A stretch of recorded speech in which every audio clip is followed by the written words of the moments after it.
Nous sommes toujours dans la continuité de notre thème qui nous parle de la bonne réputation. Nous sommes toujours là. Je sais qu'il y a quelques temps qu'on a commencé à expliquer sur Hébreux 13 et 17. Hébreux 13, 17, c'est là où la Bible parle de l'obéissance des conducteurs. L'obéissance des conducteurs que Dieu a établis parmi nous sont des choses très importantes qui ne sont pas vraiment respectées dans nos assemblées. Ce sont des choses très importantes qui ne sont pas respectées dans nos assemblées. La raison pour laquelle nous allons parler de ces choses, parce que c'est important. Que le Seigneur nous bénisse. Nous allons lire ce matin dans le livre des 2 Corinthiens. 2 Corinthiens chapitre 10. Nous commençons à premier verset et nous allons descendre. 1 Corinthiens chapitre 10. 1 Corinthiens chapitre 10. S'il te plaît, béni, si tu peux m'allumer aussi afin que je puisse voir. Tu allumes ici, là.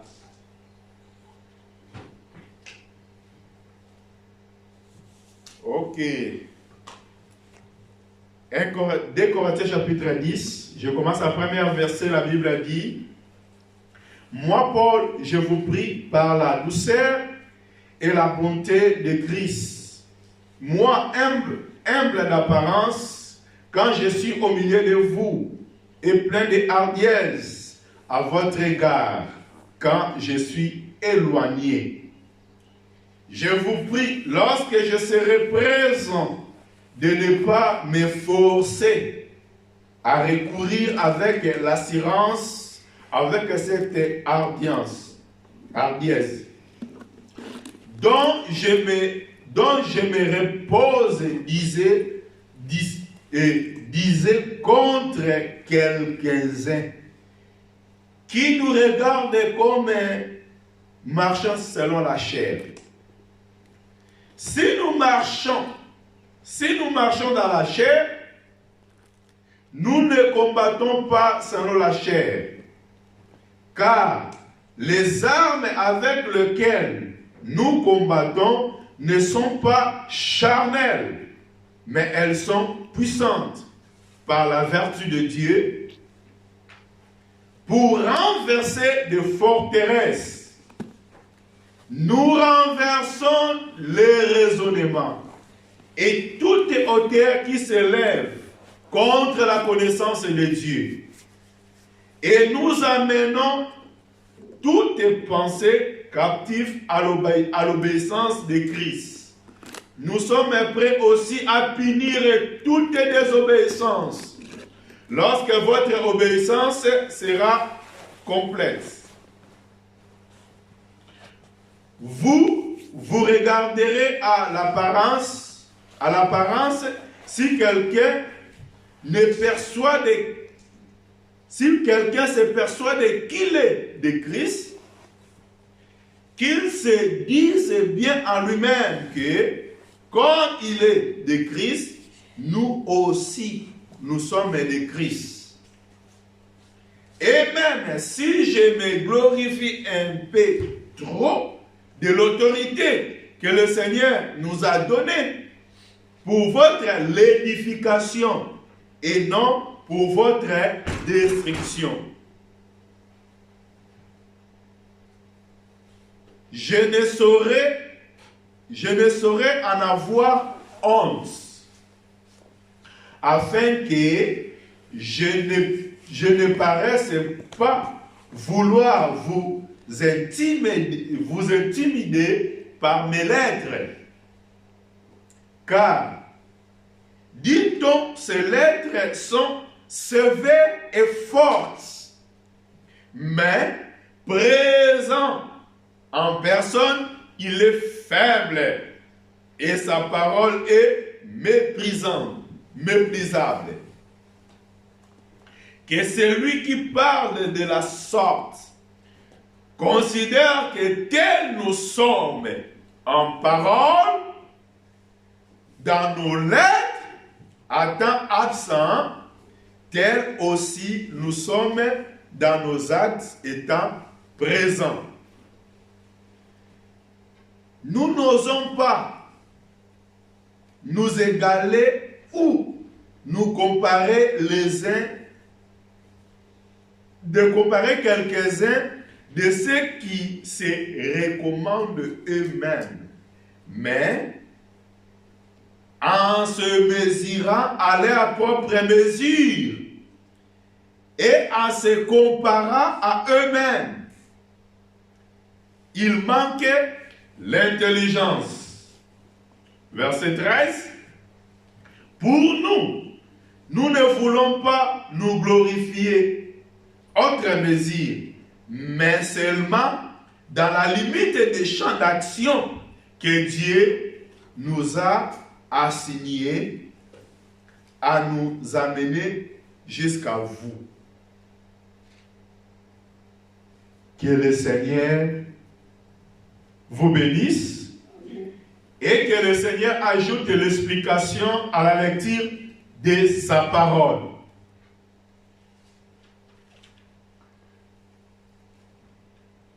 Je ne sais pas si vous avez bien suivi la lecture.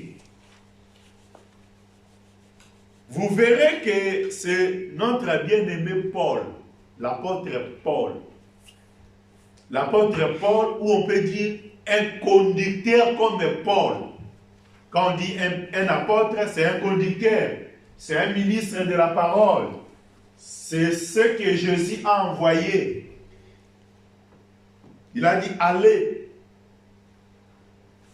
partout dans le monde, de faire mes disciples. C'est-à-dire l'apôtre Paul, il est quelqu'un qui était d'abord, qui s'opposait aux apôtres de Christ, qui ne croyaient pas que l'œuvre que Christ est venu faire, c'est l'œuvre de Dieu. Parce qu'il était zélé à judaïsme. L'apôtre Paul, il était parmi les gens qui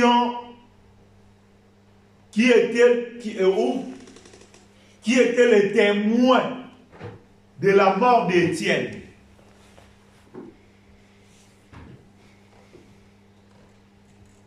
La Bible dit les gens qui ont lapidé Étienne, ils avaient déposé les habits aux pieds de Saul qui a porté le nom de Paul. Dimanche dernier, je vous ai parlé comment Paul a utilisé l'autorité que Dieu l'a donnée devant Élymas. Que la vie de l'apôtre Paul, de cet homme-là, ne s'arrêtait pas seulement en parole. Ça n'arrêtait pas seulement à les écritures, les lettres, mais c'était aussi en actes, par des actions. Et là maintenant, ici, il est en train de nous dire quelque chose qui est très important, qu'on va partager aujourd'hui. Très important. Il est toujours le conducteur. Il a quelqu'un qui a un mandat de Dieu, qui a l'autorité de Dieu. C'est quelqu'un que Dieu a équipé. C'est quelqu'un qui porte les armes. Comme on a vu que devant le lit de Salomon, il y a 60 hommes forts exercés dans le combat, dans le guerre, dans le combat. Les hommes exercés dans le combat. qui portaient les épées dans leurs hanches. Ils portent les épées. Donc, c'est-à-dire, dimanche dernier, j'ai montré Paul comme un porteur des armes, un porteur des épées. Il a porté les armes. On a vu comment il a utilisé aussi ses armes. C'est-à-dire, nous sommes dans un combat, Le combat qu'on a, c'est ça ce qu'on va expliquer aujourd'hui. Pourquoi nous sommes là toujours dans l'œuvre du Seigneur, jour et nuit, dans le bataille? Est-ce que ces batailles-là, c'est les batailles charnelles, physiques?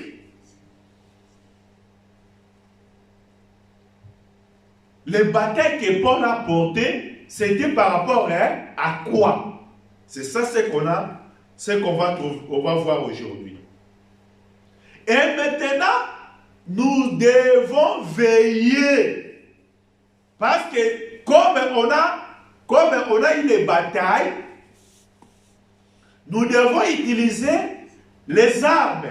Mais nous devons savoir aussi les combats, le terrain de ces combats. Shalom. Shalom. Le terrain de ces combats, ce n'est pas combat charnel, c'est combat spirituel. Mais le terrain de ces combats, il est où? C'est ça notre problème de ce matin. Parce qu'il faut que, comme j'ai des armes, il faut que je commence à veiller. À veiller parce que le combat est là. Mais si je ne connais pas le terrain de combat, je ne saurais pas comment lutter et comment vaincre aussi devant ce combat.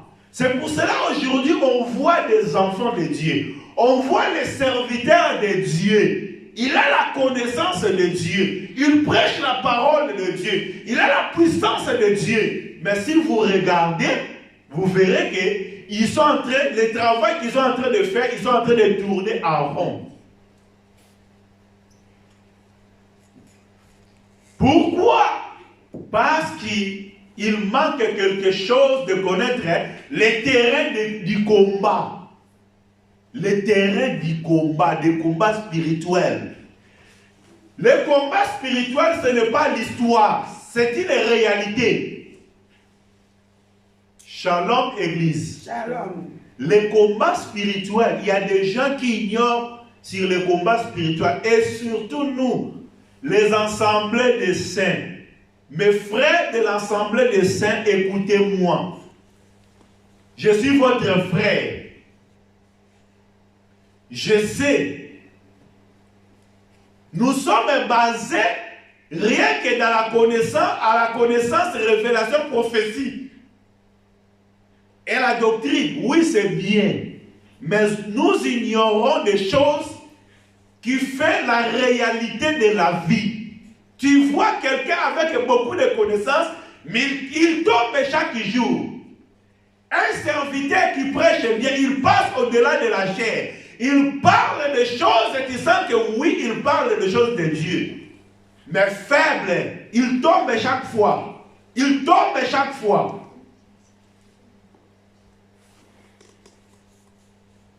Parce que nous ignorons les combats spirituels. Mais ici, l'apôtre Paul, il voulait nous veiller encore, de nous faire rappeler encore qu'il y a le combat. La vie chrétienne, c'est la vie du combat. Quelqu'un qui croit au Seigneur Jésus doit se préparer dans des combats.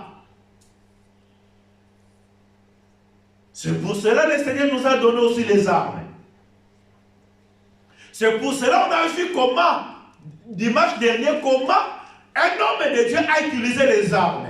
Pourquoi il a utilisé ces armes? Ce n'était pas pour son intérêt. Ce n'était pas pour sa vie. Parce qu'aujourd'hui, il y a des hommes de Dieu qui sont en train d'exercer des armes, non pour défendre l'œuvre de Dieu, non pour défendre le lit de Salomon, mais pour défendre parfois leurs défauts. Bien-aimés dans le Seigneur, Dieu nous a appelés. Dieu nous connaît très bien. Dieu, il connaît aussi nos défauts. Nous ne devons pas garder nos défauts. Nous ne devons pas prendre nos défauts pour justifier par les Écritures. J'ai quelques défauts. Au lieu d'accepter mes défauts, je vais venir appuyer les Écritures, de donner les appuis des Écritures pour combler mon défaut. Non. Bien-aimés dans le Seigneur, nous sommes des hommes. Comme un homme, je peux tomber, mais les Écritures ne tombent jamais. La parole de Dieu ne tombe jamais. Je ne peux pas prendre les Écritures du Seigneur afin que je soutienne ma faiblesse. Que le Seigneur nous bénisse. Amen. Parce qu'aujourd'hui, un homme de Dieu, si quelqu'un parle mal de lui, critique sa vie, il prend l'épée pour combattre. Non. Non. On ne peut pas utiliser l'épée pour nos vies personnelles. Non, non, non. Parce que même Jésus dans la chair, il a parlé, il a dit que c'est lui qui parlera mal de fils et de l'homme, ses péchés seront pardonnés. Vous voyez? Là, il parle mal de fils de l'homme, c'est-à-dire il parle de sa chair. C'est lui qui peut parler mal de sa chair, de sa vie physique, de sa vie humaine. Il est pardonné. Mais c'est lui qui parlera mal du Saint-Esprit. Là, il touche les nuits de Dieu. Il touche le lit de Salomon, l'œuvre du Seigneur. C'est lui qui parle mal du Saint-Esprit. Vous voyez? C'est là où ça devient le problème. Son péché n'est pas pardonnable. Le péché contre le Saint-Esprit, c'est le péché non pardonnable. On ne va pas expliquer sur ce point-là. C'est très profond à expliquer, mais je vole seulement pour expliquer que comme les hommes, on peut avoir des défauts. Et les gens peuvent toucher aussi à nos défauts. C'est important de savoir aussi où se trouvent aussi tes défauts. Je bénis le Seigneur parce qu'on a commencé au mois de juin. Et là, un an, parce que nous sommes aujourd'hui premier dimanche du mois de juin, on va compléter un an. Et avec toute simplicité, parce que je ne suis pas parfait, je ne suis pas au-dessus aussi des autres, je suis un homme comme tous les autres, seulement que le Seigneur m'a accordé grâce de conduire son œuvre. J'ai demandé à mes frères qui habitent avec nous dans notre ville, s'ils peuvent parler de mes points négatifs. J'ai demandé s'ils peuvent parler de mes points négatifs par rapport à l'œuvre qu'on a commencé. Vous voyez? C'est très important dans la vie de savoir ce que les hommes pensent de toi, ce que les hommes pensent de l'œuvre que tu es en train de faire. Je lance encore appel. Parfois, toi, je n'ai pas le temps de te demander, mais tu me suis parfois en ligne. Bien-aimé, je suis ton frère. Appelle-moi par rapport à l'œuvre qu'on a écoutée, que vous avez commencé là-bas. Mais on a écouté des points négatifs que vous êtes en train de passer. C'est ça et ça et ça. Parce que la Bible dit que notre vie, nous sommes entourés de plusieurs témoins. Que le Seigneur vous bénisse.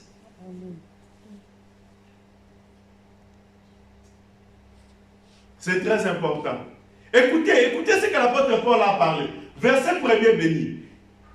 Verset 1er. La Bible dit, moi Paul, je vous prie pour la douleur je vous prie par la douceur et la bonté de Christ.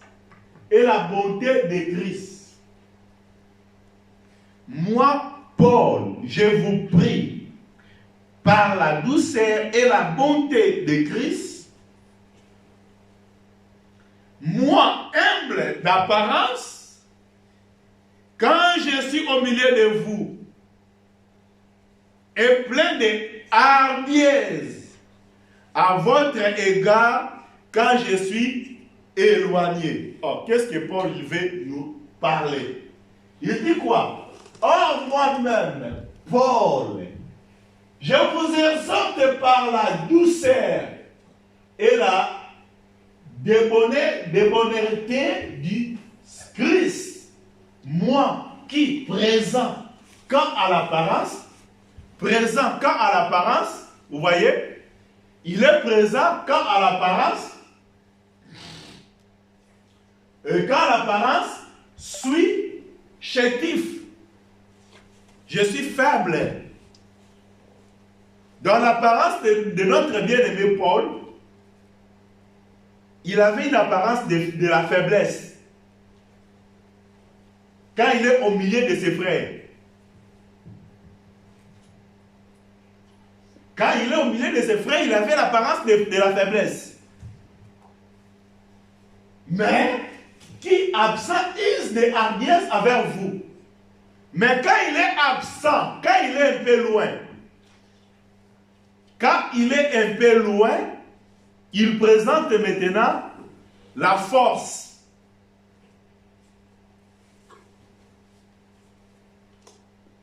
Hein?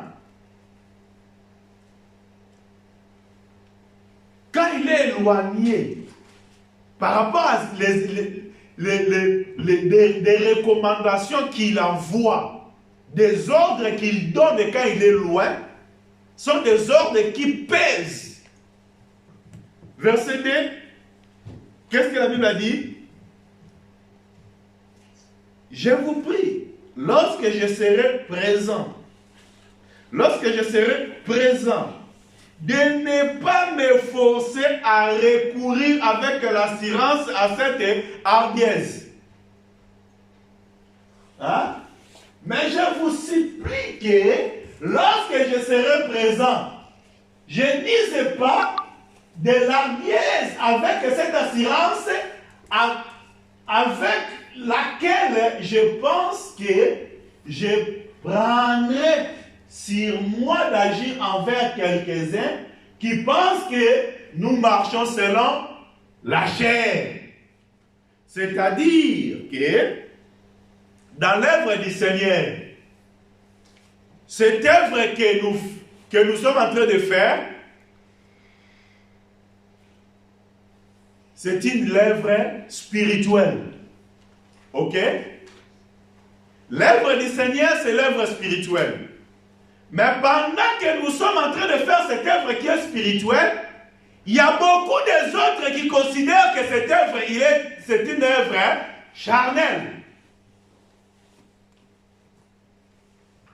Je ne sais pas si vous m'écoutez très bien.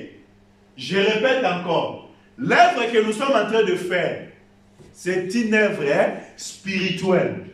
C'est une œuvre spirituelle. Ok? Cette œuvre, c'est une œuvre spirituelle. Mais il y a quelques-uns ou quelques-unes qui pensent que l'œuvre du Seigneur, c'est une œuvre charnelle. Mais je vous supplie que lorsque je serai présent, je n'use pas de l'hardiesse avec cette assurance avec laquelle je pense que je prendrai sur moi d'agir envers quelques-uns qui pensent que nous marchons selon la chair. Il y a quelques-uns qui pensent que l'œuvre de Dieu, c'est une œuvre charnelle. C'est une œuvre de la chair.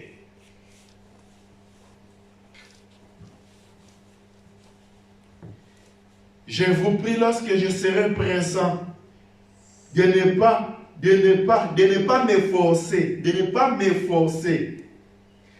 me forcer à recourir avec l'assurance à cette hardiesse dont Donc, je me propose, disait, contre quelques-uns qui nous regardent comme marchant selon la chair. Est-ce que vous comprenez très bien? L'œuvre du Seigneur, l'œuvre que nous sommes en train de faire. Il y a quelques-uns qui pensent que cette œuvre, c'est l'œuvre charnelle. Et devant des hommes pareils, la Bible dit que l'apôtre Paul, il va recourir d'utiliser quoi? L'autorité. Devant ces hommes-là qui sont des hommes charnels. Parce que ces hommes-là, ils pensent que cette œuvre charnelle. Comme ils pensent que cette œuvre charnelle, c'est-à-dire, c'est pour cela que Paul doit utiliser la force que Dieu l'a donnée.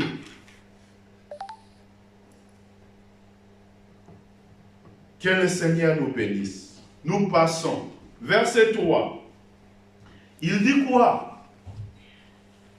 Si nous marchons dans la chair, oui. Si nous sommes avec ce corps, si nous marchons dans la chair,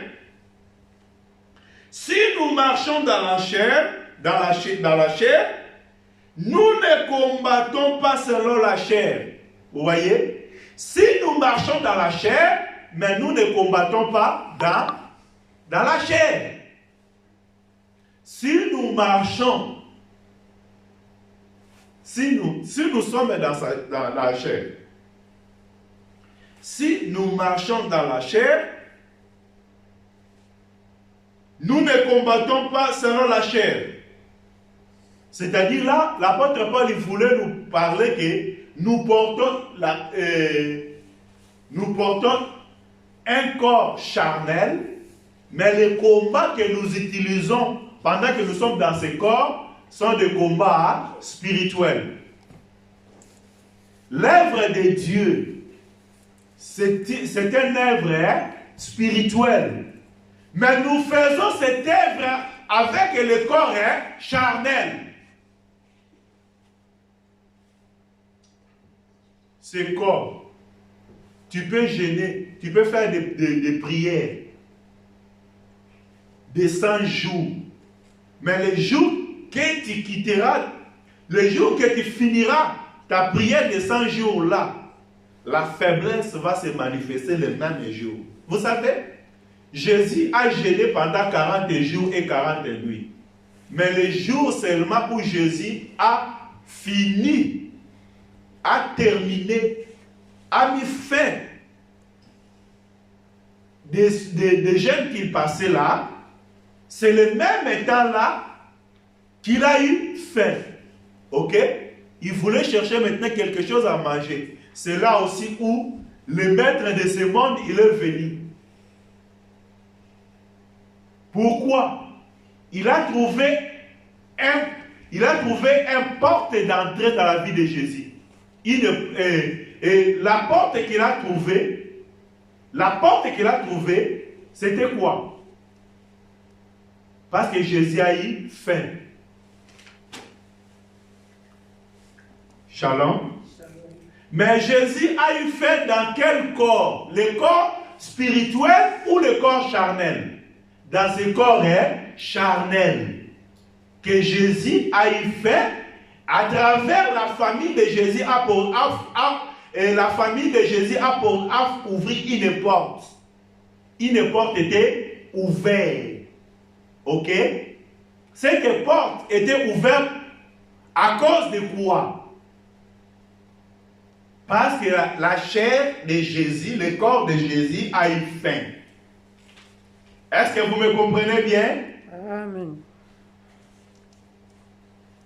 C'est-à-dire en vivant dans cet corps, en vivant dans ce corps, en vivant dans ce corps, on aura toujours des soucis, on aura toujours des problèmes, on aura toujours des difficultés.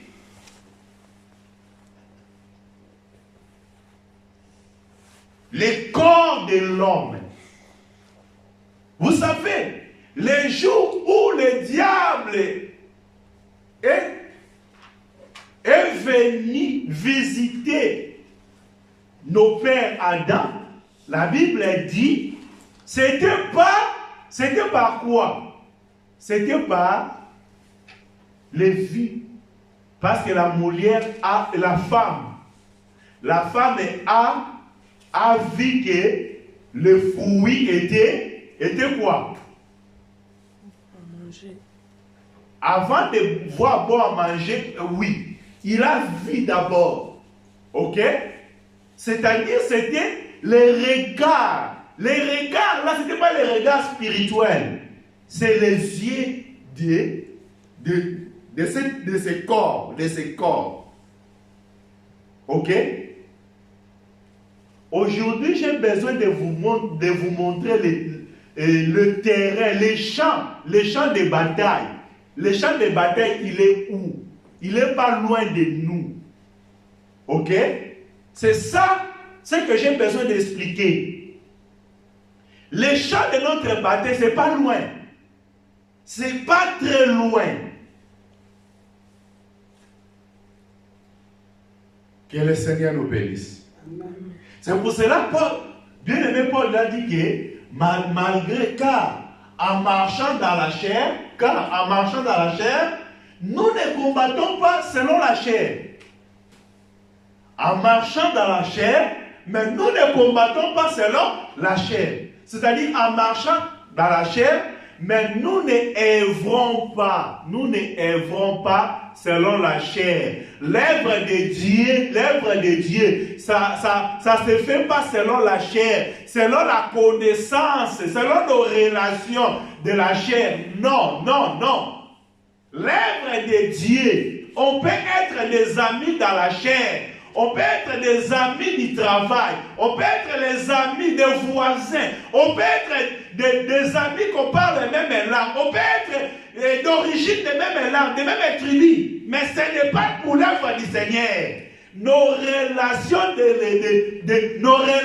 ça reste entre des relations, mais dans l'œuvre du Seigneur, ce n'est pas des relations physiques, charnelles, mais c'est des relations spirituelles.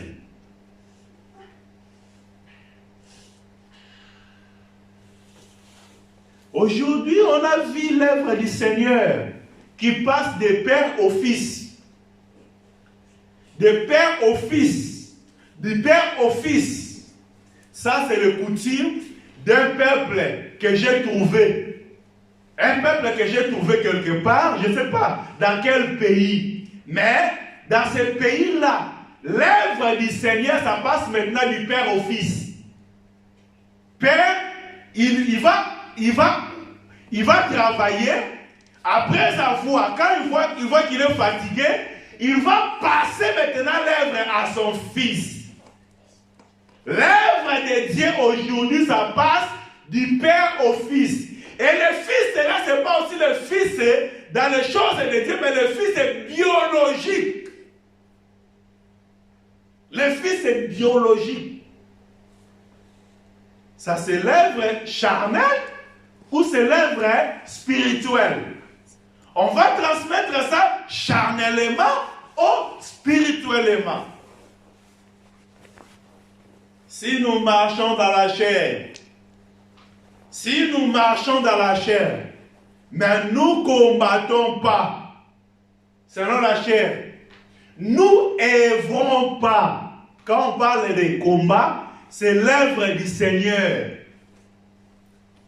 Nous ne travaillons pas selon la chair, mais nous travaillons selon l'esprit. Là, c'est la doctrine. Je ne vais pas monter, je ne vais pas faire de quoi, mais je suis dans la doctrine. Suis-moi très bien. La Bible ajoute, verset 4. Qu'est-ce que la Bible a dit? Car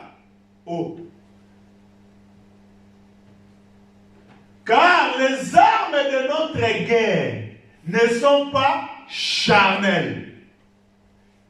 car les armes de notre guerre ne sont pas charnelles, mais puissantes par Dieu pour la destruction des forteresses.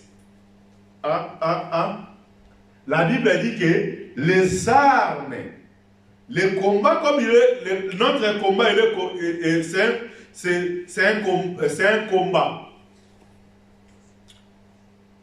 spirituel qui ne sont pas charnels.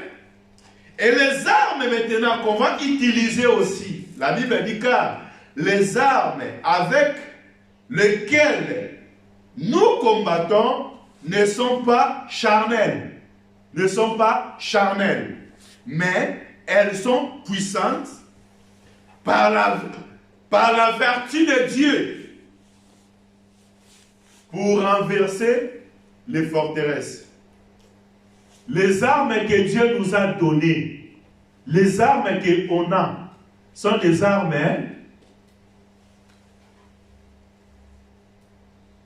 Shalom. Shalom. Les armes que nous portons sont des armes Spirituelles.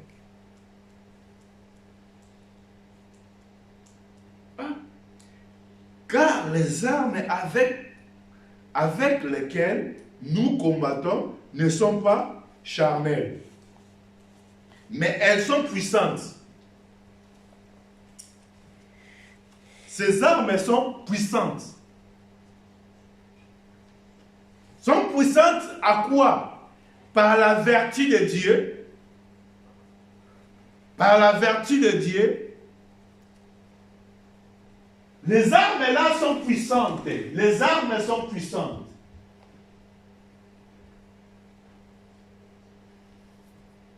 Les armes sont puissantes par la vertu de Dieu pour la destruction des forteresses. Les armes que Dieu nous a données, l'épée que les hommes forts portent, ces épées sont puissantes. Ce ne sont pas des épées charnelles, mais sont des épées spirituelles que j'ai expliquées dimanche dernier. Et ces épées sont puissantes. On a vu comment ces épées s'est manifesté devant Elimas. Ces épées, on a aussi. On a. Et ces épées, ces armes sont spirituelles, ne sont pas charnelles. Sont pas charnelles. Je vais exhorter mon frère qui est trop charnel, qui veut voir toutes les choses de Dieu dans les choses charnelles. Les choses de Dieu ne sont pas charnelles. Mon bien-aimé, je te dis, les choses de Dieu ne sont pas charnelles. Arrêtons-nous de travailler, de faire l'œuvre de Dieu par des sentiments. L'œuvre de Dieu, ce n'est pas l'œuvre sentimentale. L'œuvre de Dieu, c'est l'œuvre de vie. La Bible a dit, nous portons les armes. Parce que nous sommes là pour exercer dans le combat. Il faut avoir des armes. Et les armes qu'on a là ne sont pas des armes charnelles.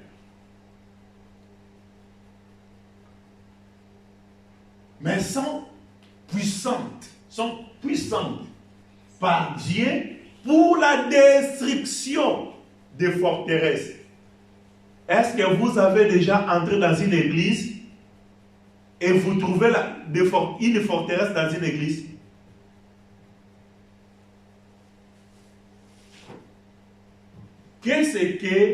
C'est quoi une forteresse? C'est un lieu fort où il y a des armes. Ok? Forteresse, c'est un lieu fort où il y a des armes pour protéger un pays, pour protéger un peuple. C'est ça la forteresse. C'est là où il y a des armes Maintenant, l'apôtre Paul, il nous parle que les armes que nous, on a, ce ne sont pas des armes charnelles, mais sont des armes puissantes. Ces armes sont là pour la destruction des forteresses. Est-ce que, depuis qu'on a commencé cette œuvre, vous avez déjà vu une forteresse?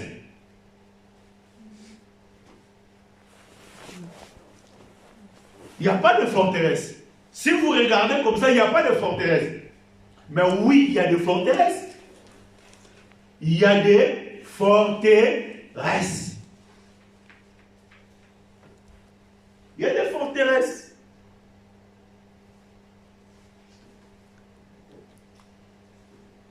L'œuvre de Dieu, nous devons savoir qu'il y a des forteresses. On va voir d'abord, les forteresses là sont de quoi? Je vis un homme comme David, il appelait l'Éternel est ma forteresse et mon refuge. Hein? Psaume chapitre 18. Psaume chapitre 18, verset 2, je pense. Psaume 18. Parce que c'est le problème des forteresses. Nous sommes là pour la destruction des forteresses. Merci. Nous sommes là pour la destruction des forteresses. Mais David aussi avait la forteresse. Il n'avait pas besoin de sa destruction. Psaume 18, je commence à verset 2. J'aime, ô l'Éternel, ma force. J'aime, ô l'Éternel, ma force. Verset 3. L'Éternel, mon rocher, ma forteresse, mon libérateur. Mon Dieu, mon rocher, où j'ai trouvé un abri. Mon bouclier, la force qui me sauve. Ma haute retraite. Oh David, qu'est-ce que les choses que tu nous dis? Qu'est-ce que les choses que tu nous racontes? Hein? David, qu'est-ce que les choses que tu nous racontes? J'écris à l'Éternel qui est digne d'être loué. Et je serai sauvé de mes ennemis. Oui, continuez.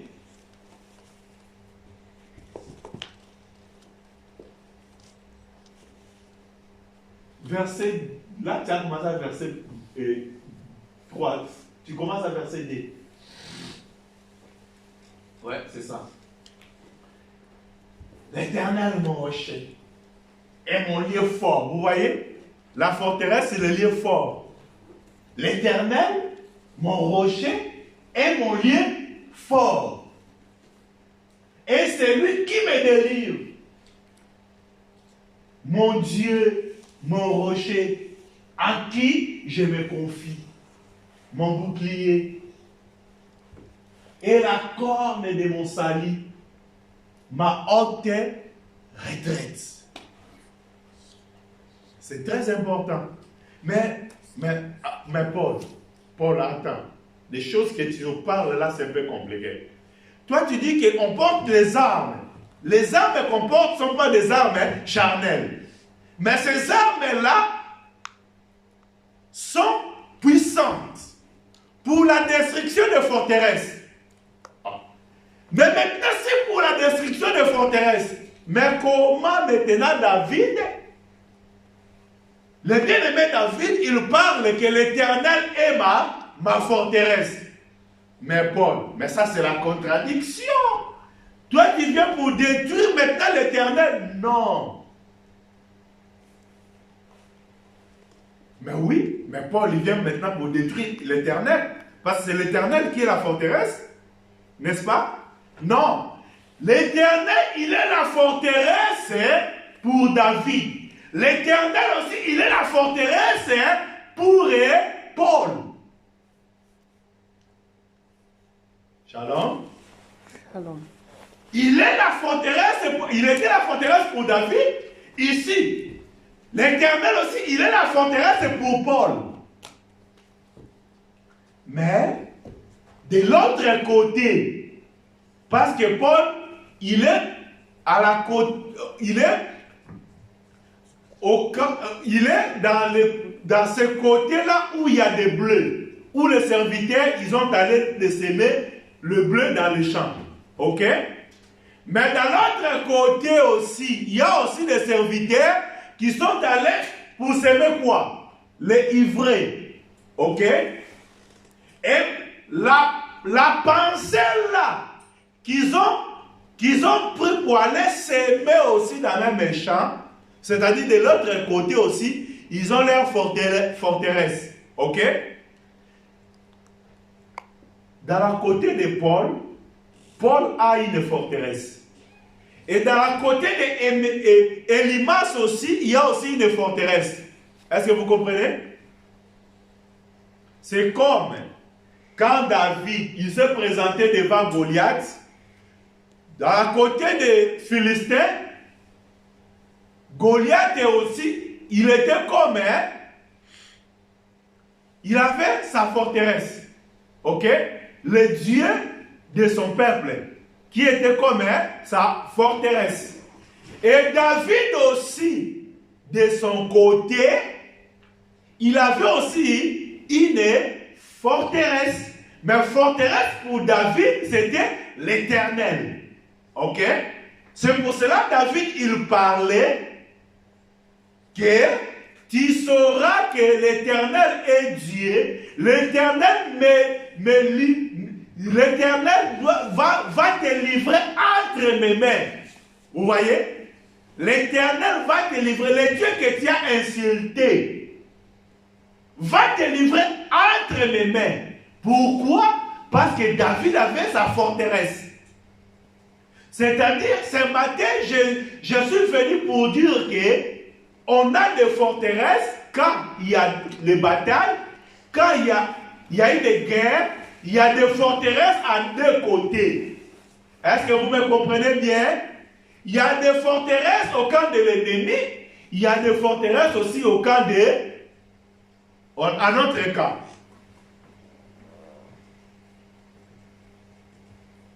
Que le Seigneur nous bénisse.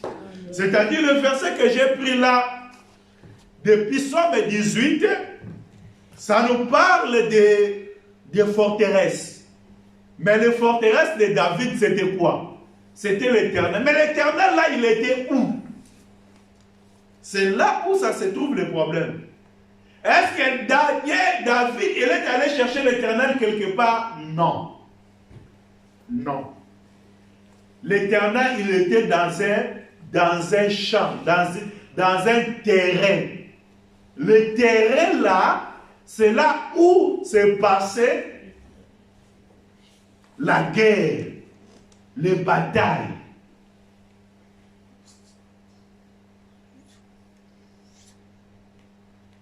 Nous allons avancer un petit peu. Nous allons avancer. Béni, nous retournons dans 2 Corinthiens.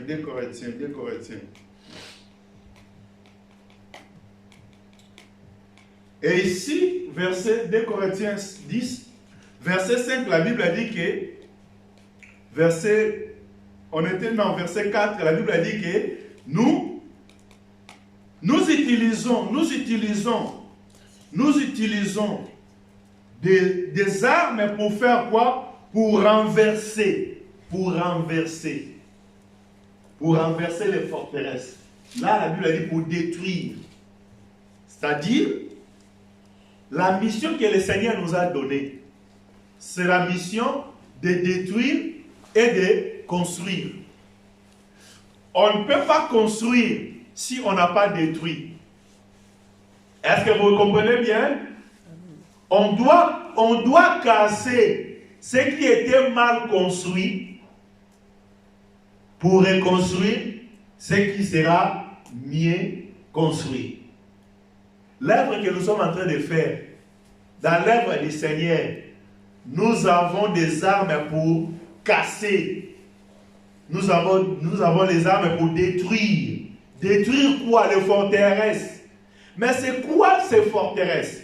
J'ai dit que à David a dit que l'Éternel est ma forteresse.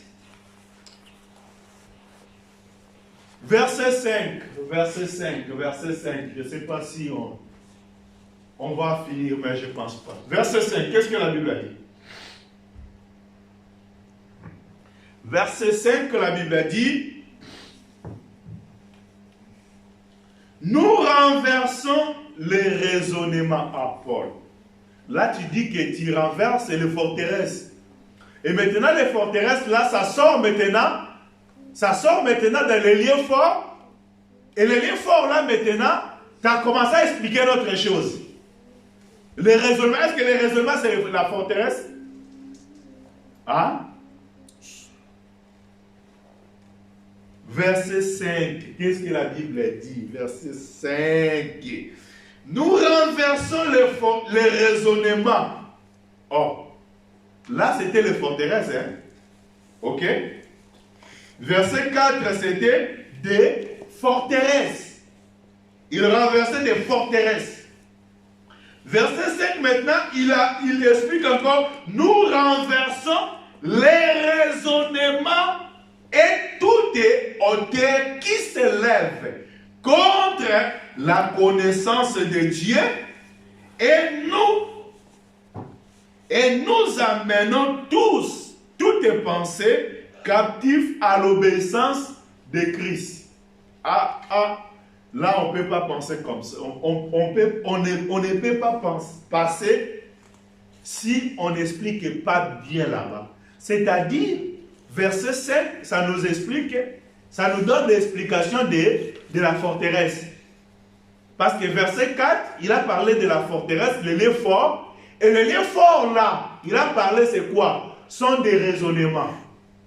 Or, des raisonnements sont des pensées. Est-ce que vous me comprenez bien? Le combat, notre combat, le lieu de combat, le terrain du combat, c'est dans les pensées, c'est dans les raisonnements. C'est pour cela, ce n'est pas les raisonnements qui construisent l'œuvre de Dieu. Ce n'est pas les raisonnaires. Dans l'œuvre de Dieu, on n'a pas besoin de raisonnaires. Les gens qui raisonnent bien là, les gens qui raisonnent bien, vous pouvez aller raisonner pour la politique. Allez faire la politique pour bien raisonner là-bas, pour donner les idées. Les raisonnaires, les gens qui raisonnent bien, les gens qui pensent bien. L'œuvre de Dieu n'est pas basée dans les raisonnements. Est-ce que vous me comprenez bien? Vous me suivez bien? Toi qui me suis en ligne, écoutez-moi bien. J'ai dit l'œuvre de Dieu. Ce n'est pas l'œuvre de raisonnement. Ce qui a détruit l'œuvre de Dieu aujourd'hui, c'est des raisonnaires. Les gens qui raisonnent bien.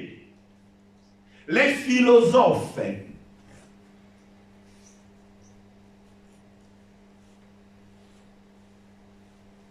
Je ne sais pas aussi les enseignements qui passent dans nos églises, si ça vient de Dieu ou ça vient des raisonnements des hommes. Parce que l'enseignement qui vient de Dieu va changer la vie des gens. Mais l'enseignement qui vient des raisonnements, ça ne change pas la vie des gens. Les gens peuvent dire, oui, tu as bien prêché. Oui, tu peux bien prêcher parce que tu as bien raisonné. Tu as bien raisonné. Mais la vie des gens ne changera jamais. Les gens ne seront jamais frappés sur cette doctrine. La doctrine qui frappe, la doctrine qui change, ça ne vient pas des raisonnements.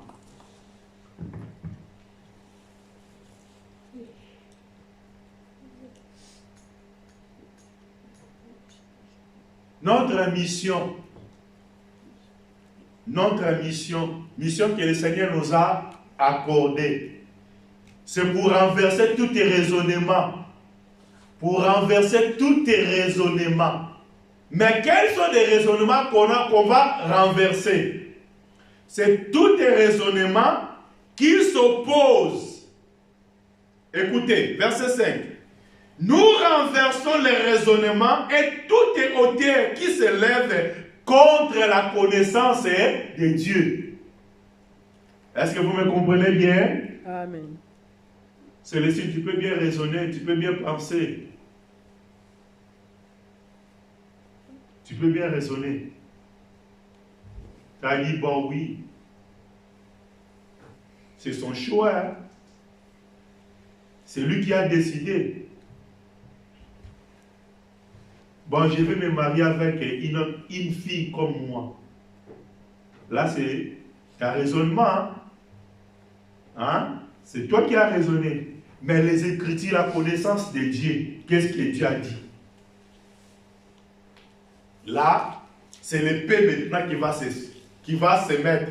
Parce que ce n'est pas nos raisonnements qui vont prendre la place. C'est la parole du Seigneur. Si toutes les assemblées, ils vont commencer à célébrer, à accepter des mariages homosexuels, nous ne sommes pas contre ça. C'est dehors. Mais pour l'œuvre du Seigneur, on dira non. Est-ce que vous comprenez? Parce que là, nous ne sommes pas basés sur les raisonnements des hommes. Parce que les hommes, ils sont évolués, ils sont allés au-delà pour dire, bon oui, chacun peut décider comme il veut. Oui, mais nous, c'est Dieu, c'est la parole de Dieu qui décide notre conduite. Ça sera bien que l'autorité française me dit que tu prêches plus ici en France. Comme tu veux prêcher l'enseignement comme ça, tu prêches plus. Je dirais, oui, je prêche plus. J'accepterai qu'il vienne mettre un cadenas devant la porte, c'est-à-dire que tu rentreras plus parce que les choses que tu parles, ce n'est pas contre, ce n'est pas selon notre volonté. Je resterai dans la lignée, ce que tu as dit, à la connaissance de Dieu. Parce que je vis, c'est Dieu qui est l'instituteur de le mariage. C'est Dieu qui a instauré le mariage. Il a dit qu'il a créé l'homme. Il a dit que ce n'est pas bon que l'homme soit seul. Je le ferai une aide semblable à lui. C'est Dieu qui a fait mâle et femelle. Mâle et femelle. C'est Dieu qui a fait. C'est la nature. Même pour la reproduction, c'est comme ça. Et maintenant, moi, je vais maintenant marcher au contraire de la pensée du Seigneur. Vous voyez? C'est là où ça réside notre problème. Notre problème, il est là. C'est là où on va utiliser nos armes. Tu ne vas pas venir ici à l'église, nous ici, dans notre pays, nous marchons comme ça. Moi, je dirais oui, dans le pays, c'est comme ça, mais dans le pays de Dieu, parce que moi, je suis citoyen du ciel d'abord. Ok? Dieu m'a fait tomber dans un pays. Je suis né dans un pays. C'est Dieu qui a voulu que je sois tombé dans ce pays-là. Mais la nature que je porte, c'est la nature du ciel. Je suis un citoyen du ciel. C'est-à-dire, la corde de ma vie, la corde de mon enseignement, ça vient de Dieu. Ça vient pas de raisonnement humain. Est-ce que vous me comprenez bien? C'est là où les armes sortent. C'est là où nous serons divisés. Divisés à quoi? C'est le paix qui va nous diviser. Il va nous diviser pourquoi? Parce que nous voulons renverser des raisonnements qui s'élèvent contre la connaissance de Dieu. Tout raisonnement qui s'élève contre la connaissance de Dieu.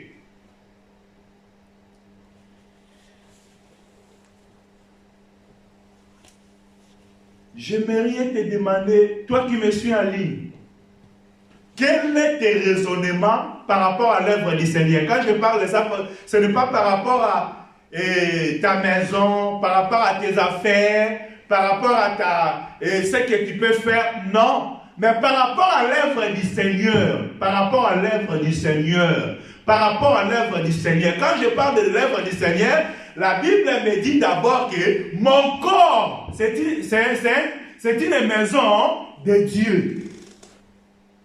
Shalom. Que votre corps, c'est quoi? C'est temple du Seigneur. Si notre corps, c'est un temple de Dieu, c'est-à-dire mon corps doit refléter la parole de Dieu. C'est-à-dire même ma façon de m'habiller, il faut que ma façon soit pour la gloire de Dieu. Entre dans les églises. Regardez comment les frères sont habillés. Aujourd'hui, à l'église, les frères qui mettent le jean jusqu'à ici. Hein? Jean, ça reste ici. Hein? C'est parti là, il met seulement un petit truc pour couvrir. Mais quand il va s'asseoir, tout ici, ils sont dehors. Hein? Mais frère, il vient prier le Seigneur. Il a dit que lui, il est un enfant de Dieu. Mais quand il va se mettre, tout derrière ici sont dehors. Mais dans une église, dans une assemblée, où les enfants de Dieu sont réunis.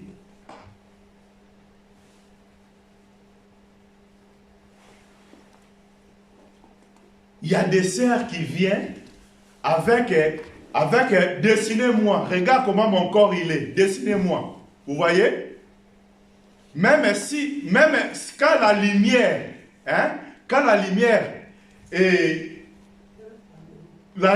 vient contre son corps, vous voyez vraiment que bon, tu peux commencer à dessiner comment elle est. Mais elle a dit non, Dieu ne regarde pas les habits, Dieu ne regarde pas dehors, Dieu regarde le cœur. Dehors, non, Dieu n'a pas de problème.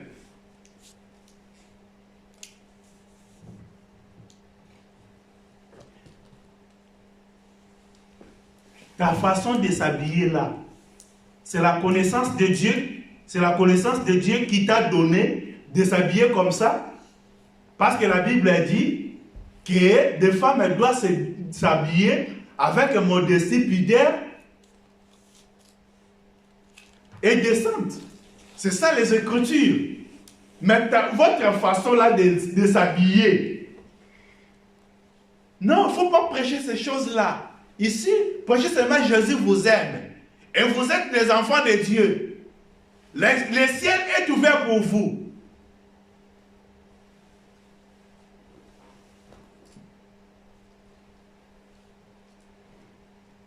On continuera d'expliquer ces choses. Parce que la vie réside dans ces choses. À l'abondance du cœur, à l'abondance du dedans, qu'on se voit ce qui est dehors. Ce qui est dans ton cœur, les sentiments de ton cœur, c'est ça ce qui se manifeste dehors. Quand le frère met des choses jusqu'à ici, là, c'est ça, ça vient dans son cœur, ça vient dans son cœur.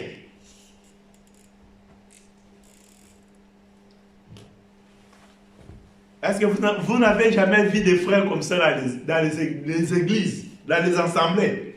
Tu rentres dans l'assemblée, tu regardes, ce frère-là, il vient adorer le Seigneur, ou il vient dans une fête de musique, ou tu ne comprends même pas. Tu ne comprends même pas. Tu ne comprends même pas.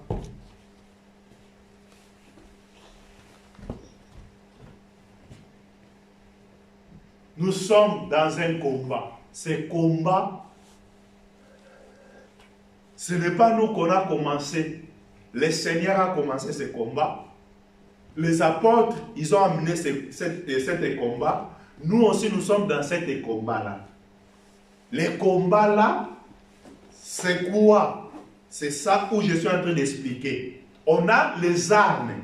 Et les armes qu'on a, c'est pour renverser. Renverser quoi?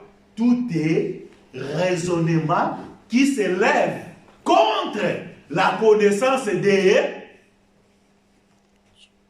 La connaissance de Dieu, c'est quoi? La connaissance de Dieu, c'est quoi? La connaissance de Dieu, c'est la parole de Dieu. C'est-à-dire, tout ce qu'on doit faire, on doit vérifier ça par rapport à la parole. Notre façon de s'habiller, de nous habiller là, on va vérifier, est-ce que la façon dont je suis en train de m'habiller, c'est conformément à la parole. La façon dont je suis en train d'agir, les conseils que je suis en train de porter aux autres, pour l'œuvre du Seigneur, n'allez pas là-bas, n'allez pas là-bas. Ce que je suis en train de faire là, c'est dans l'œuvre du Seigneur. C'est dans la connaissance de la parole. Et nous sommes là pour renverser tous ces raisonnements-là. Parce qu'il y a des raisonnements qui viennent de Dieu, il y a des raisonnements qui viennent de l'ennemi. Est-ce que vous comprenez? J'aimerais qu'on puisse lire encore notre verset. On va finir là-bas. On va finir là-bas, on va continuer ça prochainement. Mais je voulais qu'on lise seulement quelques versets. Matthieu chapitre 16. Matthieu chapitre 16. On va arrêter là, on va revenir aussi. Matthieu chapitre 16. On va lire quelques versets et on va arrêter là-bas. Je commence à verset 13. Je commence à verset 13. Écoutez. Jésus étant arrivé dans le territoire de Césarée de Philippe, demanda à ses disciples, qui suis-je au dire des hommes? Moi, le Fils de l'homme. Ils répondirent, les indices que tu es Jean-Baptiste, les autres Élie, les autres Jérémie, et les des prophètes. Et vous, leur dit-il, qui dites-vous que je suis? Simon-Pierre répondit, tu es le Christ, le Fils de Dieu vivant. Verset 17. Jésus reprenant la parole lui dit, tu es erré, Simon, fils de Jonas, car ce ne sont pas la chair et le sang qui t'ont révélé cela, mais c'est mon Père qui est dans les cieux. Et moi, je te dis que tu es Pierre, et que sur ces rocs, je bâtirai mon église, et que les portes de séjour des morts ne préviendront point contre elle. Je te donnerai les clés du royaume des cieux, et que tu lieras, ce que tu lieras sur la terre sera lié dans les cieux, et ce que tu délieras sur la terre sera délié dans les cieux. Alors, il recommanda aux disciples de ne dire à personne qu'il était le Christ. Ok? Nous continuons verset 21. Dès lors, Jésus commença à faire connaître à ses disciples qu'il fallait qu'il aille à Jérusalem, qu'il souffre beaucoup de la part des anciens, des principautés, des principaux sacrificateurs et des scribes qu'ils sont mis à mort et qu'il ressuscite le 3e jour. Suivez bien, suivez bien, suivez bien. Suivez bien. C'est là où se trouve vraiment ce que nous voulons parler. Tout ce qu'on a lu là, c'était bien. Mais là, maintenant, on va tirer quelques leçons où on va mettre un point virgule. La Bible dit quoi? Pierre l'ayant appris à part. Quand Jésus a parlé que je vais aller à Jérusalem, je vais mourir entre les mains des principaux sacrificateurs. Pierre, il a pris Jésus, il a amené Jésus à côté. Il a mis Jésus à côté pour le dire. Qu'est-ce qu'il a dit? La Bible dit, Pierre l'ayant pris à part, s'est mis à les reprendre. Vous voyez? À les reprendre et dit, à Dieu ne plaise Seigneur. À Dieu ne plaise Seigneur. Cela ne t'arrivera pas. Vous voyez? Et Pierre le prenant à part, s'est mis à le reprendre en disant, Seigneur, Dieu t'en préserve. Dieu t'en préserve, cela ne t'arrivera point. Vous voyez? Pierre, il était content, il a dit, non, Seigneur, ce que tu parles là, ça n'arrivera pas. Mais qu'est-ce qui est arrivé? La Bible a dit, mais Jésus se retourna. Jésus se retourna, dit à Pierre, arrière-moi, Satan. Arrière-moi, Satan. Arrière-moi, Satan, tu mets en scandale. Tu mets en scandale. Tu mets en scandale, car tes pensées ne sont pas, le pensée de Dieu, mais celle des hommes. Ah, béni, passe au verset suivant. Mais lui, il retourna, dit à Pierre, va arrière-moi, Satan. Va arrière-moi, Satan. Va arrière-moi, Satan. Tu mets en scandale. Donc tu me mets en scandale. Arrière-moi, Satan. Tu me mets en scandale. Ce que tu viens de dire là, c'est un scandale pour moi. Tu me mets en scandale. Vous voyez? Arrière-moi, Satan, quand tu mets en scandale. Car tes pensées, tes raisonnements ne sont pas aux choses de Dieu. Tes raisonnements, ce ne sont pas les raisonnements de Dieu. Ok? S'ils ne sont pas les raisonnements de Dieu, mais là, dit quoi? Mais celle des hommes. Ça dit dans l'œuvre de Dieu. J'ai parlé ça dernièrement avec un frère. Il ne comprenait même pas. J'ai dit dans l'œuvre de Dieu, l'œuvre que nous sommes en train de faire, il y a la pensée de Dieu, il y a la pensée des diables, il y a la pensée des hommes. Il a dit non, je ne comprends pas. Oui, tu ne vas pas comprendre.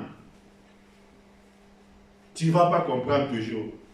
Même si je passe 2 heures, 3 heures, 5 heures avec toi, tu ne comprendras pas. Parce qu'il y a 3 choses.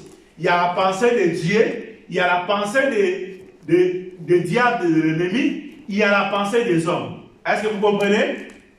C'est sur ces 3 choses,